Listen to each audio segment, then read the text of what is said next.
minasyaitonirrajim. Bismillahirrahmanirrahim. Assalamualaikum warahmatullahi wabarakatuh. Waalaikumsalam. Alhamdulillahirabbil alamin. Wassalatu wassalamu ala asyrafil anbiya'i wal mursalin nabiyina Muhammadin wa ala alihi wa sahbihi ajma'in. Amma ba'du. Qala rabbi shrah li sadri wa yassir li amri wahlul 'uqdatam min lisani yafqahu qawli. Bacalah kitab Al-Qur'an yang telah diwahyukan kepadamu Muhammad dan laksanakanlah salat. Sesungguhnya salat itu mencegah dari perbuatan keji dan mungkar. Dan ketahuilah, mengingat Allah atau salat itu lebih besar keutamaannya dari ibadah-ibadah lain yang Allah mengetahui apa yang kamu kerjakan. Quran Surah Al-Ankabut ayat 45. Ikhwafillah rahimakumullah. Alhamdulillah, kembali lagi di program Ustadz On Air, tentunya bersama Akhi Nanda di tanggal 24 Mei ya 2023 di hari Rabu. Tentunya seperti biasa ya bersama Akhi Nanda dan juga Ustadz Syaiful Ansor LC, yang seperti biasa beliau juga akan menyampaikan ya tentang tema Sirah Nabawiyah ya seperti biasa di hari Rabu. Dan tentunya bagi ikhwafillah ya pemirsa M2 TV dimanapun Anda berada, serta pendengar ya Radio Mujahidin, dan tentunya ya Akhi Nanda mengucapkan syukran jazakumullah khairan katsir pada ikhwafillah yang telah bergabung ya beratensi, dan insyaallah ikhwafillah rahimakumullah kita akan on air hingga 1 jam ke depan, tentunya membahas ya bersama Ustaz Syaiful Ansor terkait dengan Sirah Nabawiyah ya tentunya. Dan ikhwafillah rahimakumullah ya kita doakan ya semoga ikhwafillah ya harinya lancar ya, Allah berkahi segala aktivitasnya, Allah mudahkan segala urusannya, dan Allah lapangkan segala rezekinya. Amin amin ya rabbal alamin. Nah ikhwafillah rahimakumullah, tentu saja ya insyaallah kita akan jeda sejenak. Kita akan kembali lagi di segmen berikutnya dengan pembahasan Sirah Nabawiyah bersama Ustaz Syaiful Ansor. Jangan kemana-mana ikhwafillah, tetap di M2 TV dan juga Radio Mujahidin, media dakwah Anda.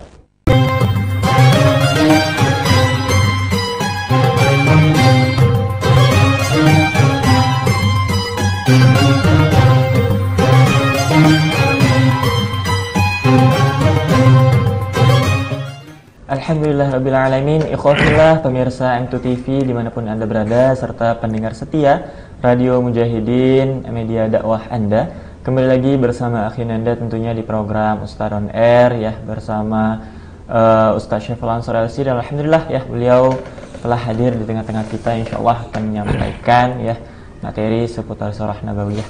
Namun sebelum itu kita akan sapa dulu ya Ustaz Syaiful Ansor LC. Assalamualaikum Ustaz. Waalaikumsalam warahmatullahi wabarakatuh. Gimana kabarnya hari ini Ustaz? Alhamdulillah insyaallah. Alhamdulillah insyaallah ya ikhwafillah rahimakumullah. Kita doakan ya semoga ya Ustaz Syaiful Ansor LC ya Allah mudahkan segala urusannya, Allah sehatkan selalu, dan ya semoga beliau terus bisa membersamai kita ya untuk berbagi ya ilmu yang beliau miliki ya kepada kita semua. Amin amin ya rabbal alamin. Nah ikhwafillah rahimakumullah, mungkin langsung saja ya kita akan mendengarkan pembahasan dari Ustaz Syaiful Ansor LC dengan tema hari ini yaitu Perang Hunain. Insyaallah nih tentang perang ya. Seperti biasa kepada Ustaz Syaiful Ansor LC, waktu dan tempat saya silahkan. Syukran. Bismillahirrahmanirrahim. Assalamualaikum warahmatullahi wabarakatuh. Waalaikumsalam warahmatullahi wabarakatuh. Alhamdulillah rabbil alamin. Amsayna wa amsal mulku lillah walhamdulillah la syarika la ilaha illa huwa ilaihil masir. Asyhadu an la ilaha illallah wahdahu la syarika lah wa asyhadu anna sayyidina Muhammadan abduhu wa rasuluhu la nabiyya ba'dah. Akhwati fillah, alhamdulillah pada sore hari ini kita dipertemukan oleh Allah Subhanahu wa taala. Semoga pertemuan kita adalah pertemuan yang membuahkan keberkahan dari Allah Subhanahu wa taala. Insyaallah pada kesempatan ini kita akan sama-sama sedikit berbincang tentang salah satu peristiwa yang dihadapi dan dialami oleh baginda Rasulullah sallallahu alaihi wasallam yang lebih dikenal dengan perang Hunain ya. Nah, tentu perang Hunain ini punya punya latar belakang ya.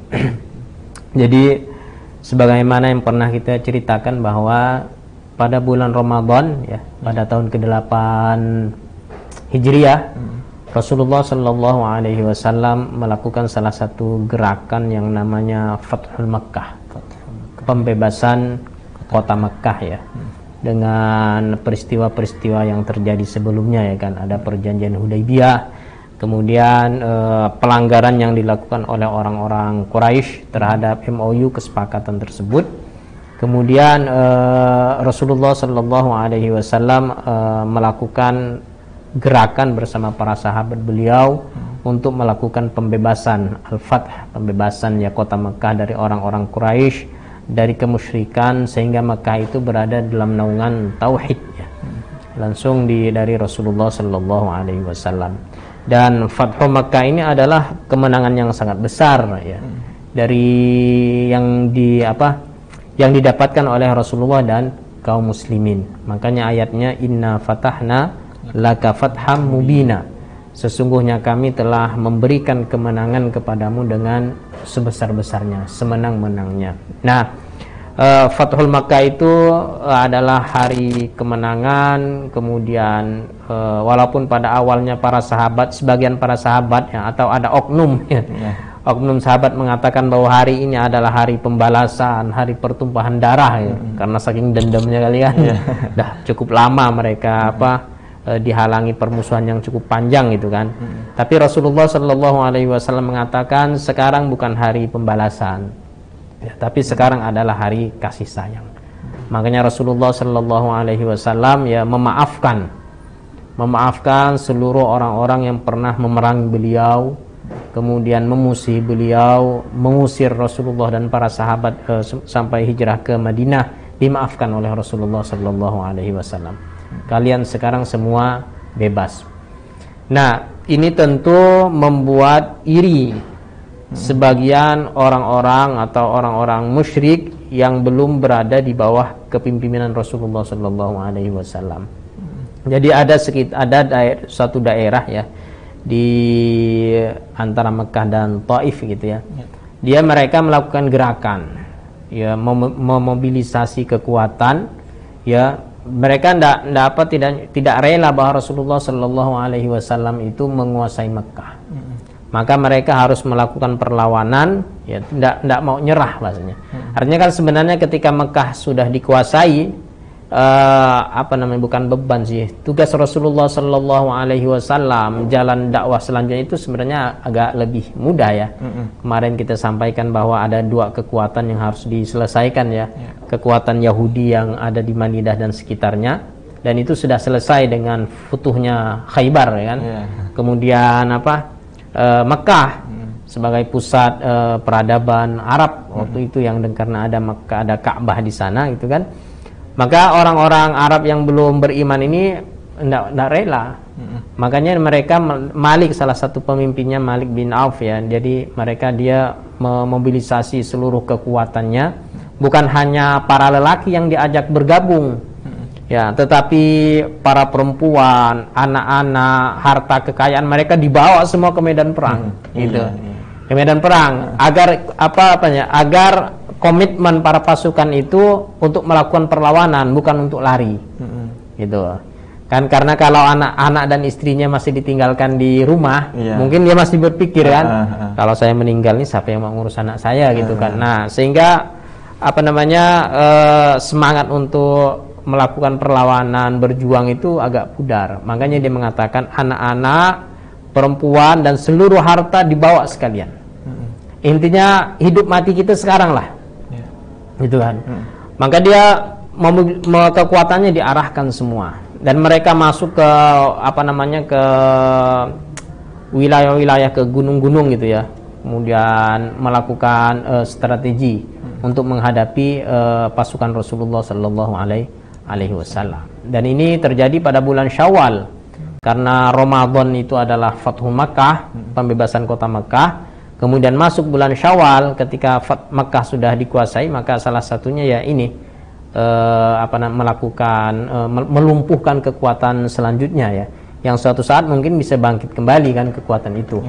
Maka Rasulullah Sallallahu Alaihi Wasallam ya, beliau melakukan mengajak para sahabat sekitar 12.000 pasukan. Makanya dikatakan ini adalah salah satu pasukan yang paling besar, salah satu perang besar yang dilakukan oleh Rasulullah Sallallahu Alaihi Wasallam. Kalau kemarin Fathul Makkah kan sekitar 10.000, ya kan. Nah sekarang 12.000 yang dibawa oleh Rasulullah Sallallahu Alaihi Wasallam. 10.000-nya adalah pasukan dari Madinah yang tadi berangkat bersama Rasulullah menaklukkan Mekah. Kemudian 2.000-nya adalah kaum muslimin yang masuk Islam pasca Fathul Makkah. Ya, jadi baru masuk Islam. Mu'allaf. Baru Muslim. Diajak serta oleh Rasulullah Sallallahu Alaihi Wasallam. Nah, dalam pergerakan Rasulullah Sallallahu Alaihi Wasallam dengan kekuatan yang luar biasa, ini mungkin kalau boleh dikatakan ini pasukan terbesar yang dibawa oleh Rasulullah Sallallahu Alaihi Wasallam. Ya, karena perang Ahzab tidak banyak ya. Kalau perang Badar hanya sekitar 1.000 ya. Kemudian 300 ya, perang Badar sekitar 300, perang Uhud 1.000, kemudian 300-nya munafik kan, kabur ya.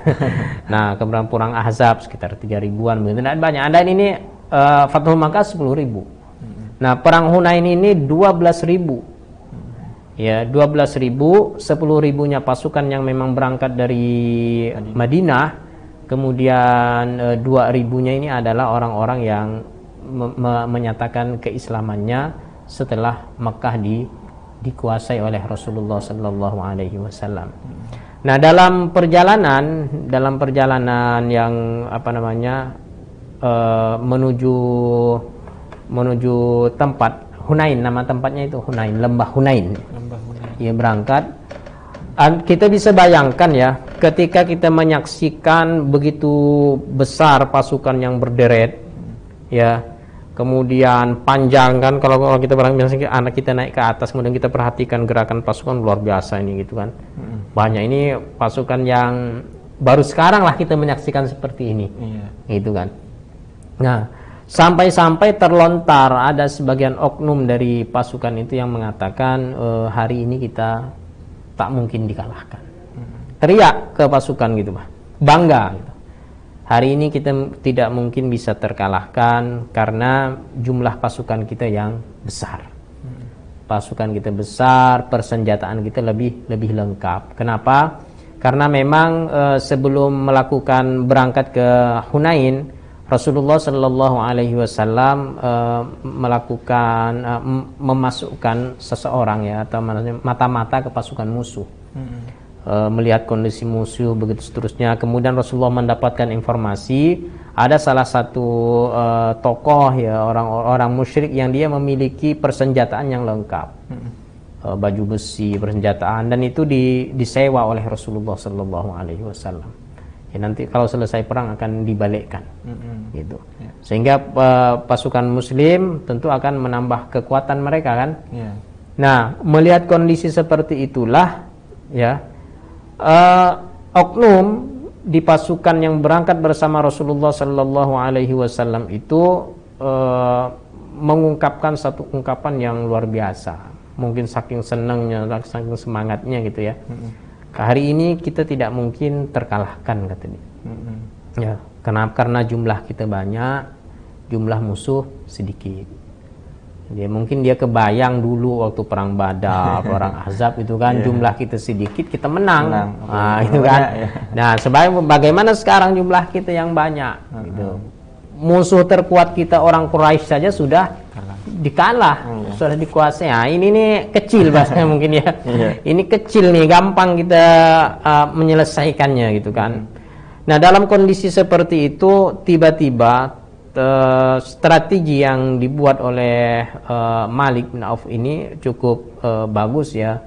Jadi ketika Rasulullah dan pasukannya masuk ke wilayah Hunain itu kita kira agak subuh lah, ketika subuh gitu kan, baru masuk.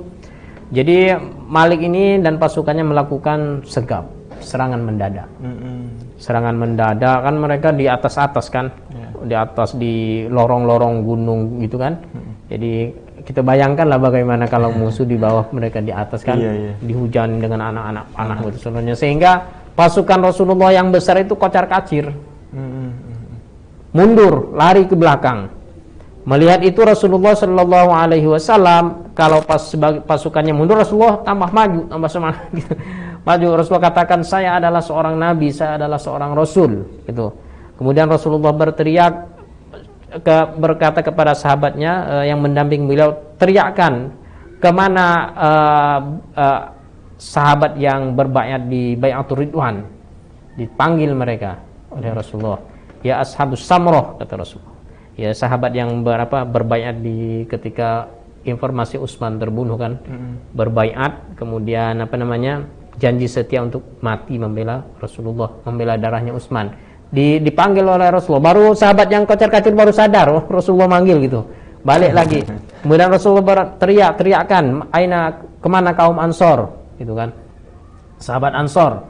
Akhirnya sahabat Ansor yang tadinya lari akhirnya juga bergabung. Barulah Rasulullah Shallallahu Alaihi Wasallam melakukan menyusun kembali pasukan beliau. Banyak yang kabur. Banyak yang kabur, hanya beberapa sahabat yang bertahan di samping Rasulullah Shallallahu Alaihi Wasallam.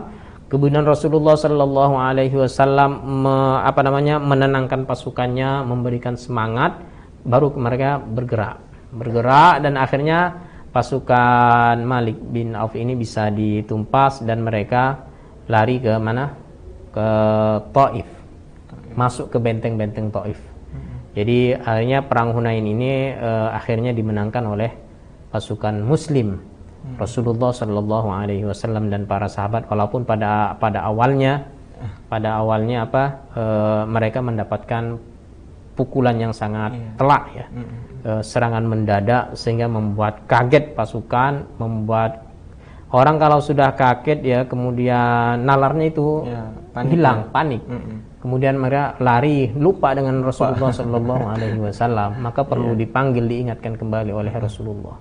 Wallahu a'lam bishawab. Insyaallah kita lanjutkan.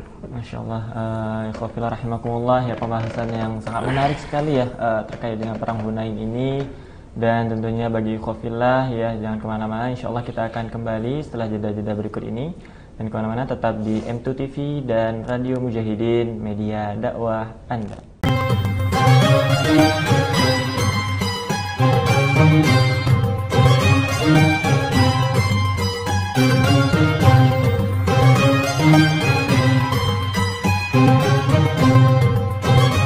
Alhamdulillahirrabbilalamin. Ikhwafillah pemirsa M2 TV dimanapun Anda berada, serta pendengar setia Radio Mujahidin, alhamdulillah kembali lagi di program Ustadz on Air ya, tentunya bersama Akhinanda dan juga Ustadz Syaiful Ansor LC. Tentunya ya tadi di segmen sebelumnya telah kita dengarkan sama-sama ya terkait dengan pembahasan dari Ustadz terkait dengan perang Hunain, di mana ya perang Hunain ini merupakan ya perang terbesar lah ya bagi umat Islam ya yang dialami oleh Rasulullah SAW, yaitu berjumlah 12.000 pasukan. Nah, insyaallah gimana kelanjutannya, insyaallah kita akan sama-sama dengarkan pembahasannya dari Ustaz Syaiful Ansor. Kepada Ustaz, saya silahkan. Baik, bismillah, alhamdulillah, wassalatu wassalamu ala rasulillah, ma ba'du. Jadi khawatifillah, salah satu ayat yang berhubungan dengan perang Hunain ini ya, Allah Subhanahu wa taala berfirman dalam surah At-Taubah ya. Maka apa kata Allah? Wa laqad nasarakumullahu fi mawatini katsirah. Dan sungguh kata Allah, sungguh ya, Allah telah menolong kalian, memberikan kemenangan kepada kalian di beberapa tempat. Jadi memang Allah ingin menegaskan kepada para sahabat ya, bahwasanya kemenangan itu adalah pemberian dari Allah Subhanahu wa taala. Pertolongan dari Allah. Wa laqad nasarakumullahu fi mawatini katsirah, dan sungguh kata Allah, Allah Subhanahu wa taala telah menolong kalian, memberikan an-nasr, kemenangan kepada kalian di berbagai tempat. Perang Badar ya, perang Ahzab ya, Fathul Makkah ya, di beberapa tempat Allah Subhanahu wa taala memberikan kalian kemenangan. Jadi Allah ingin mengingatkan kepada para sahabat, apa kata Allah? Selanjutnya wa yauma Hunain id a'jabatkum kathratukum falam tughni ankum syai'a.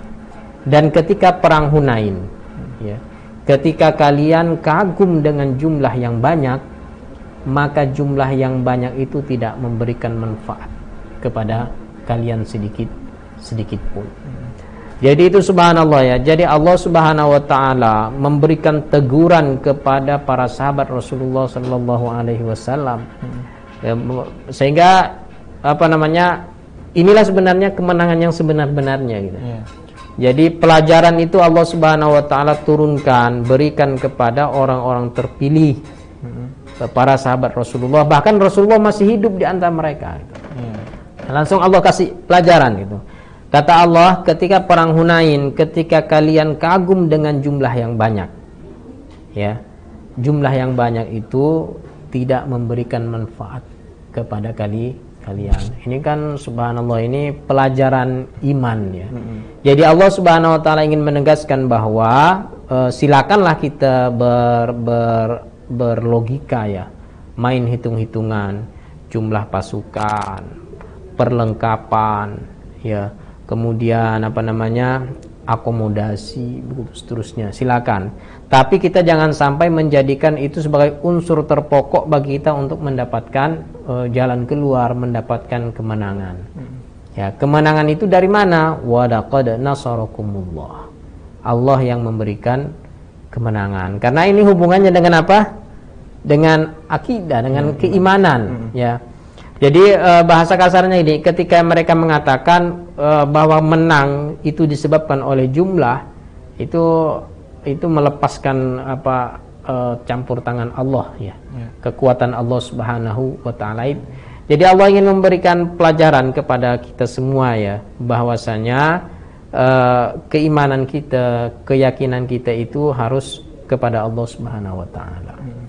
Ya, ketika kita memberikan harapan kita kepada jumlah, ya, kepada kuantitas, kepada kualitas individu, kemudian kita mengesampingkan Allah Subhanahu wa taala, ini masalah.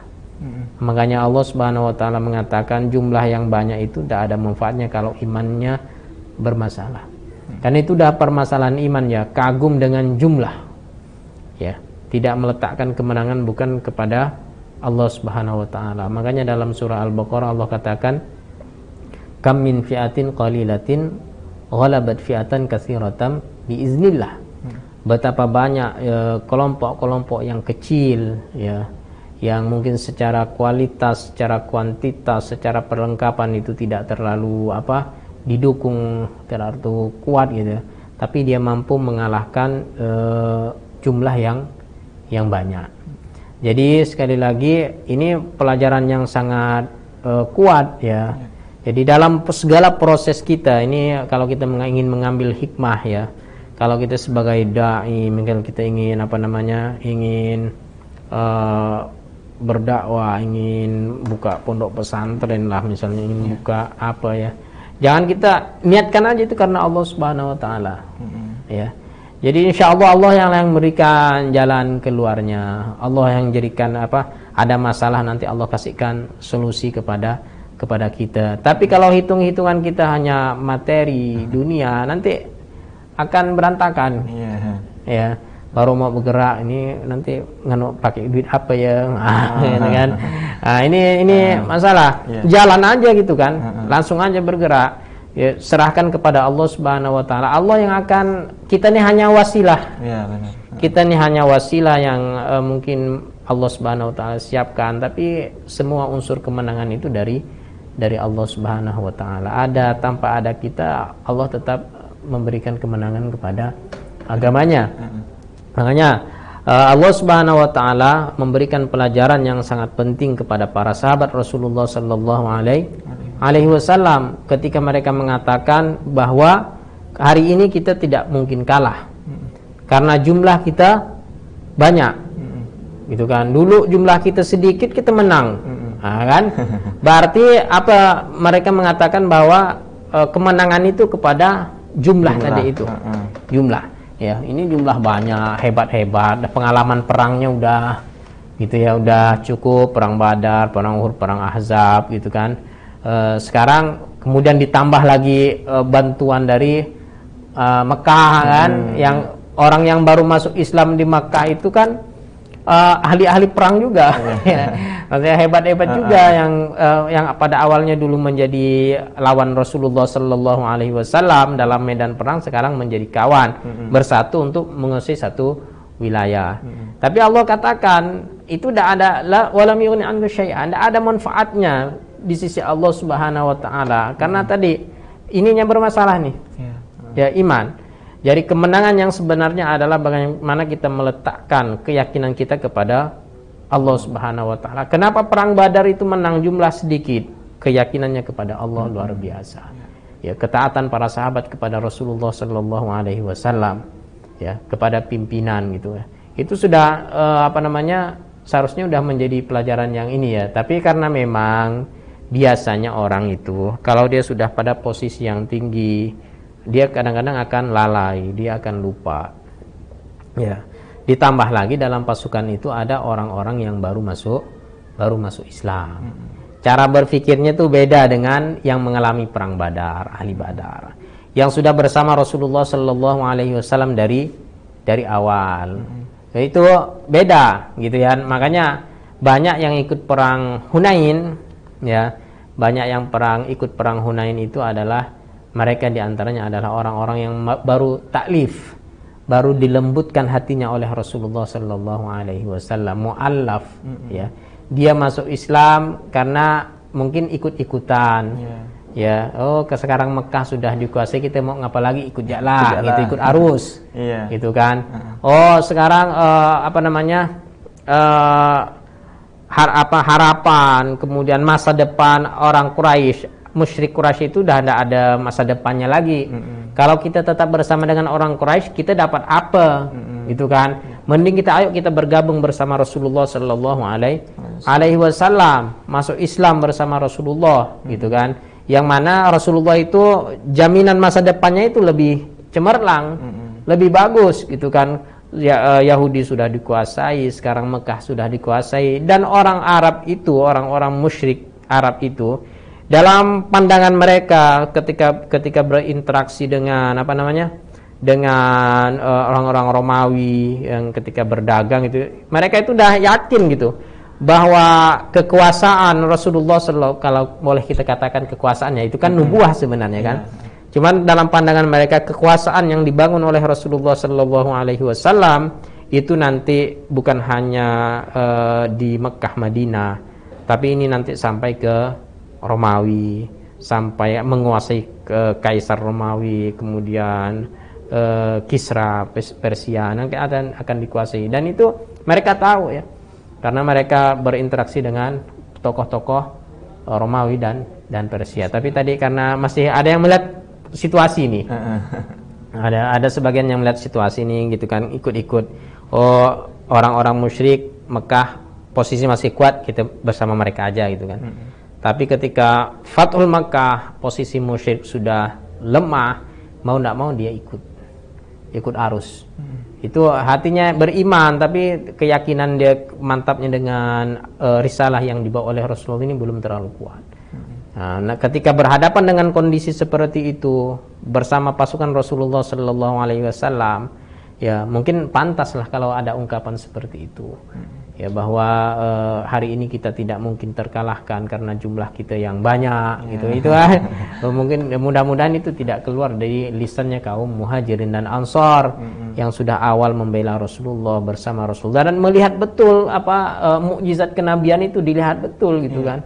Ketika membuat parit, ketika perang Badar, ketika perang Uhud, ya kan. Kenabian mukjizat Rasulullah Sallallahu Alaihi Wasallam itu terlihat. Jadi itu salah satu hikmah yang besar sebenarnya yang dirasakan oleh para sahabat ya, ketika perang Hunain, bahwa pukulan telak pertama itu ya yang diberikan oleh orang-orang Khawazin kepada mereka itu adalah pelajaran yang sangat penting. Kenapa? Karena mereka mengagumi, sombong dengan jumlah yang banyak. Kemudian dia kemenangan itu karena jumlah. Padahal makanya Allah katakan laqad nasarakumullahu fi mawatin katsirah, bahwa Allah telah menolong kalian, an-nasr, memberikan kemenangan kepada kalian di berbagai tempat. Jadi itulah ya, dalam konsepnya kita semuanya kita kembalikan kepada Allah. Kekuatan itu dari Allah, kemenangan itu dari Allah. Kita hanya melakukan syarat-syaratnya saja. Ya, kita hitung-hitung syarat-syaratnya, tapi kita kembalikan kepada Allah Subhanahu wa taala. Wallahu a'lam bishawab. Masyaallah, ikhwafillah rahimakumullah ya. Tentu saja ya terkait dengan apa yang Ustaz sampaikan tadi ya, merimain diri kita lah ya, bahwa ya kita balik lagi bahwa jangan sampai kita takabur dengan apa yang kita punya, jangan takabur dengan apa yang udah kita capai gitu ya, karena ya semuanya itu tidak terlepas gitu ya dari pertolongan Allah Subhanahu wa taala. Nah, ikhwafillah rahimakumullah, pemirsa MCTV dan juga pendengar Radio Mujahidin, kita akan jeda sejenak, jangan kemana-mana, tetap di TV dan juga Radio Mujahidin, media dakwah Anda.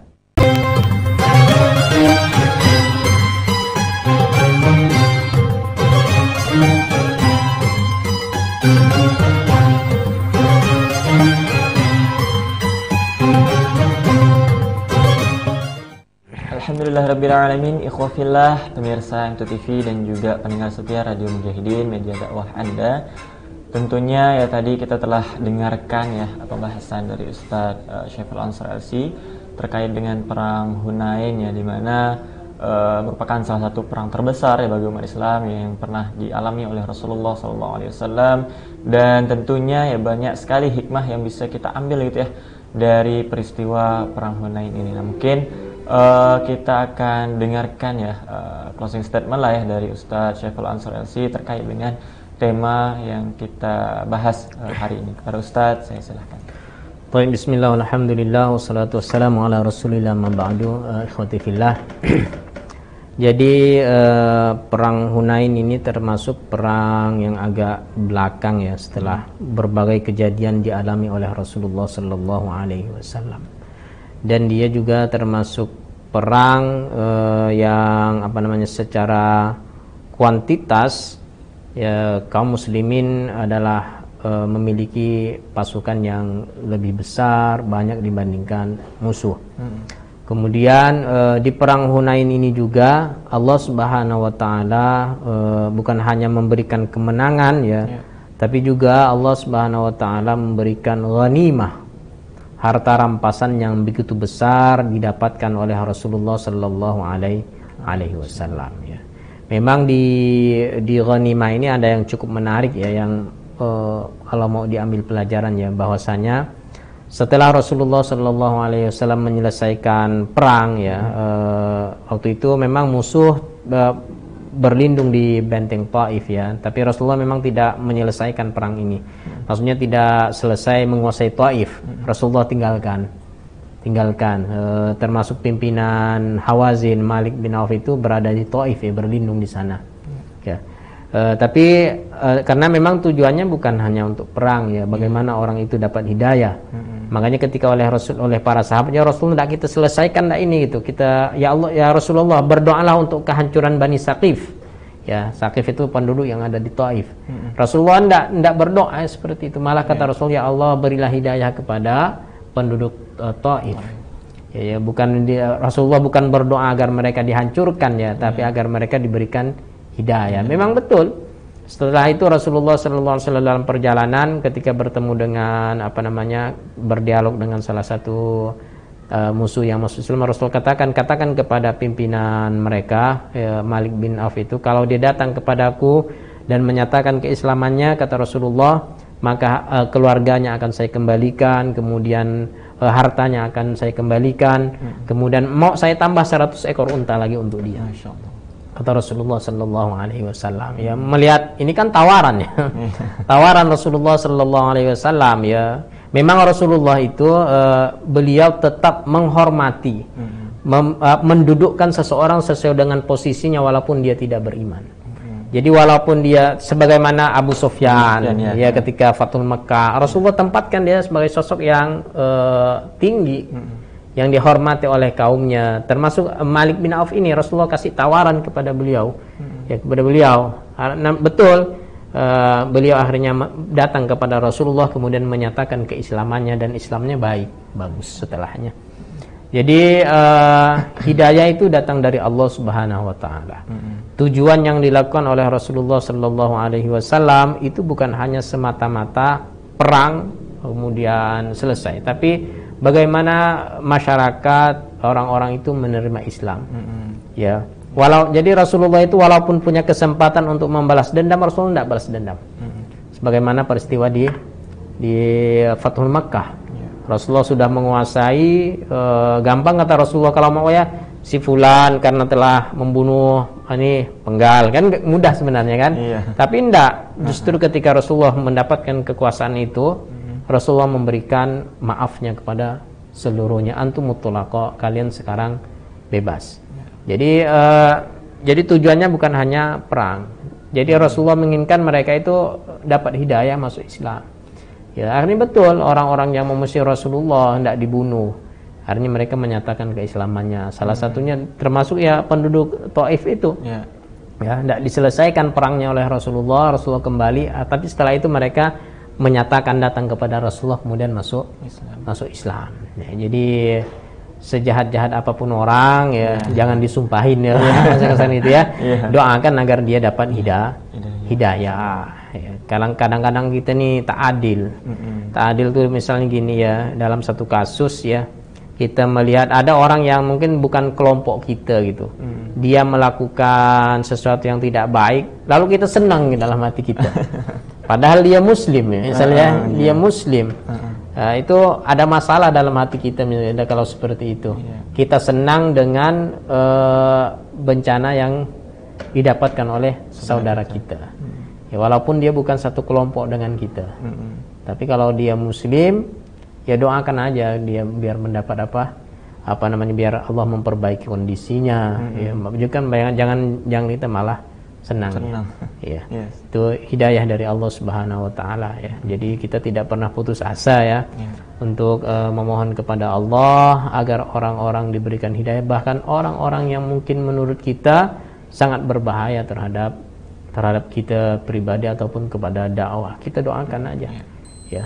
Ya, wa makaru wa makarallah. Kalau mereka punya tipu daya, Allah punya tipu daya. Dan makar Allah itulah yang akan menang. Itu keyakinan kita. Makanya walaqad nasarakumullah. Kemenangan itu adalah diberikan oleh Allah Subhanahu wa taala. Wallahu a'lam bishawab. Masyaallah ikhwafillah rahimakumullah ya, sangat masyaallah sekali ya pembahasan kita di kesempatan kali ini, dan semoga ya dengan apa yang telah Ustadz sampaikan ya menambah keimanan kita ya, menambah keyakinan kita terhadap agama kita ya, agama Islam, dan tentunya semakin meningkatkan ibadah ya, meningkatkan kualitas ibadah kita kepada Allah Subhanahu wa taala. Amin amin ya rabbal alamin. Syukran jazakumullah khairan katsir kepada ikhwafillah yang telah menyimak ya program Ustadz on Air ya hingga pukul 5 sore waktu Indonesia bagian barat. Dan afwan minkum juga ikhwafillah apabila terdapat kekeliruan kata dari ana, mohon maaf karena kesalahan itu datang dari ana pribadi dan kebenaran itu hanyalah milik Allah Subhanahu wa taala. Baiklah, marilah kita tutup dengan melafazkan hamdalah alhamdulillahirabbil alamin. Subhanakallahumma wa bihamdika asyhadu an la ilaha illa anta astaghfiruka wa atubu ilaik. Assalamualaikum warahmatullahi wabarakatuh.